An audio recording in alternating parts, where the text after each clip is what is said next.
Venogenic erectile dysfunction या Venus leakage की जो समस्या होती है पुरुषों में, जिसमें पुरुषों की लिंग की नसों में ब्लड फ्लो तो आता है और इरेक्शन भी होता है, बट वो इरेक्शन ज़्यादा देर तक रुकता नहीं है, ठहरता नहीं है।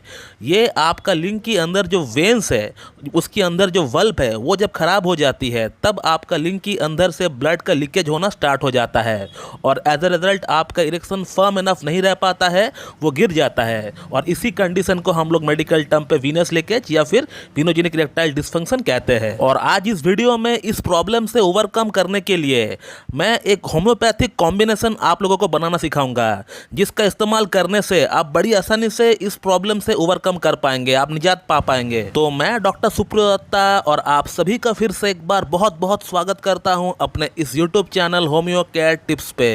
दोस्तों, अगर आप लोगों ने अभी तक हमारा इस YouTube channel homeo care tips को सब्सक्राइब नहीं किया है तो फिर आप लोग जल्द से जल्द इस चैनल को सब्सक्राइब करें और उसका बगल में जो बेल आइकन है उसको भी दबाना ना भूलें, ताकि हमारा लेटेस्ट वीडियो का नोटिफिकेशन सबसे पहले आप तक पहुंच पाए। दोस्तों, आप लोगों में से ऐसे बहुत लोग हैं जिनमें एक समस्या जो कि बहुत ही कॉमन देखी जाती है, वो ये है कि संभोग के दौरान लिंग में तनाव पूरी तरह गिर जाता है या फिर तनाव कम हो जाता है।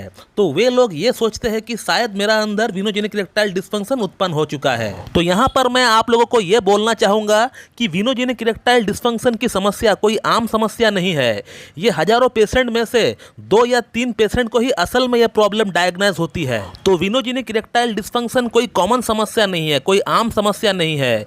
ये बहुत गंभीर समस्या है और बहुत कम लोगों में ही ये पाया जाता है। तो आप पहले अपना माइंड से इस नेगेटिविटी को हटा दीजिए कि आपका अंदर वीनोजेनिक इरेक्टाइल डिस्फंक्शन है। इस बात को आप भूल जाइए। हाँ, आपको इरेक्टाइल डिस्फंक्शन की प्रॉब्लम है, हो सकता है ये कोई कॉमन कारण से हुआ हो, मे भी हो सकता है आपका अंदर ब्लड शुगर का लेवल का बढ़ने के कारण से हुआ हो, या कोई हार्मोनल चेंजेस हो, या फिर कोई आपका ब्रेन से अगर जो सिग्नल आता है उसमें कोई कमी हो। तो आप अपना दिमाग से इस बात को निकाल दीजिए कि आपको वीनस लीकेज की प्रॉब्लम है, क्योंकि जैसे कि मैंने आपको बताया कि वीनस लीकेज की प्रॉब्लम बहुत कॉमन प्रॉब्लम नहीं होती है, ये बहुत रेयर होती है। 1000 में 2 या 3 पेशेंट को ही इसको डायग्नोज हो पाता है। अब बहुत लोगों का ये सवाल होता है हमसे कि क्या सर वीनस लीकेज का कोई सिम्टम होता है, कोई लक्षण होता है जिस लक्षण को हम समझकर हमें ये पता चले कि हमें वाकई में वीनस लीकेज की प्रॉब्लम है। तो वीनोजेनिक इरेक्टाइल डिस्फंक्शन की अगर बात करें और नॉर्मल इरेक्टाइल डिस्फंक्शन की अगर बात करें, दोनों ही प्रॉब्लम में जो सिम्टम्स आते हैं वो सेम होता है, एक ही सिम्टम आता है, कोई बदलाव नहीं रहता है, जिसे देखकर हम लोग ये समझ सके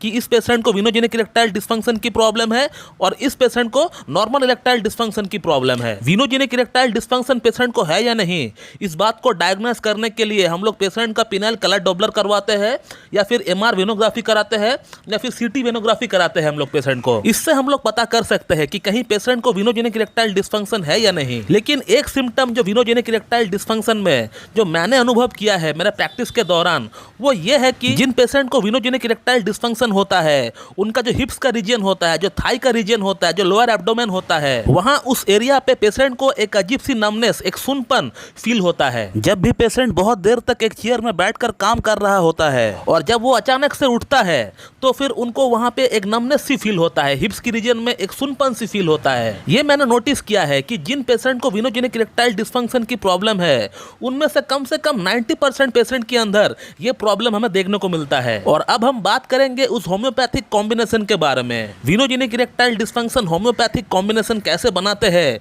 ये हम लोग जानेंगे। तो venogenic erectile dysfunction homeopathic combination आपको बनाने के लिए 5 होम्योपैथिक मेडिसिन की जरूरत पड़ेगी और एक 200 ml की एम्प्टी बॉटल की आपको जरूरत पड़ेगी। मैं 5 ही मेडिसिन का पिक्चर एक साथ एक फ्रेम में लगा देता हूं, आप लोग उसको देख लीजिए और एक बार नाम भी बोल देता हूं, आप उसको भी सुन लीजिए। तो इस कॉम्बिनेशन को बनाने के लिए जिन होम्योपैथिक मेडिसिन का प्रयोग करना पड़ता है आपको, वो है yohimbinum mother tincture, agnus castus mother tincture, nuphar lutea mother tincture, ginkgo biloba mother tincture और साइडोनिया वल्गरिस मदर टिंचर। और इन 5 ही मेडिसिन को आपको इस 200 ml की बॉटल में पूरी की पूरी डाल लेना है और इस कॉम्बिनेशन को आपको एक दिन में 4 बार यानी 4 टाइम्स आपको इस्तेमाल करना है। जब भी आप मेडिसिन लेंगे, आप थोड़ा उस बॉटल को शेक करके, थोड़ा हिलाकर उसमें से 20 बूंद लेकर थोड़ा सा पानी मिलाकर आपको पी लेना है, हाफ कप पानी मिलाकर आपको पी लेना है। और इस कॉम्बिनेशन को आप एक बार सुबह लेंगे, एक बार दोपहर को लेंगे, एक बार शाम को लेंगे और एक बार रात को लेंगे। और एक बात हमेशा याद रखें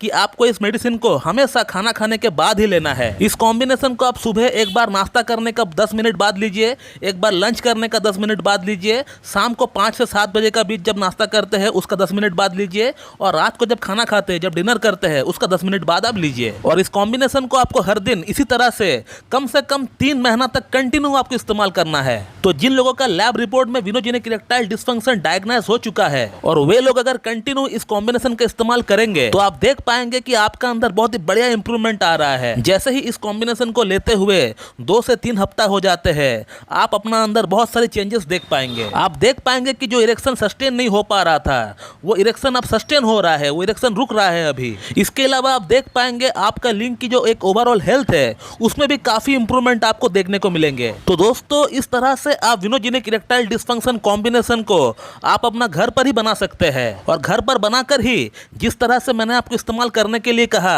उस तरह से इस्तेमाल करके आप इसका लाभ भी उठा सकते हैं। मैं अपने क्लिनिक का पेशेंट का अंदर भी इस कॉम्बिनेशन को इस्तेमाल करता हूं और कहीं ना कहीं इसका रिजल्ट भी मुझे बहुत बढ़िया मिलता है देखने को। और बहुत जल्द इस चैनल का ऊपर विनोजेनिक इरेक्टाइल डिस्फंक्शन का केस भी आप लोगों को देखने को मिलेंगे। विद लैब प्रूफ आपको यह बताया जाएगा कि कैसे पेशेंट का विनोजेनिक इरेक्टाइल डिस्फंक्शन का प्रॉब्लम हम लोगों ने होम्योपैथिक ट्रीटमेंट के जरिए उसको ठीक कर दिया है। बहुत जल्द आने वाला है, आप लोग इस चैनल के ऊपर बने रहिए। तो दोस्तों, मैं इस वीडियो को यहीं पे एंड करता हूं, और अगर आप लोगों को इस टॉपिक के रिगार्डिंग मुझसे और कुछ जानकारी चाहिए तो फिर आप लोग इस वीडियो के कमेंट बॉक्स में कमेंट करिए, उसका रिप्लाई आपको वहां पर दे दिया जाएगा। So thank you very much and have a good day.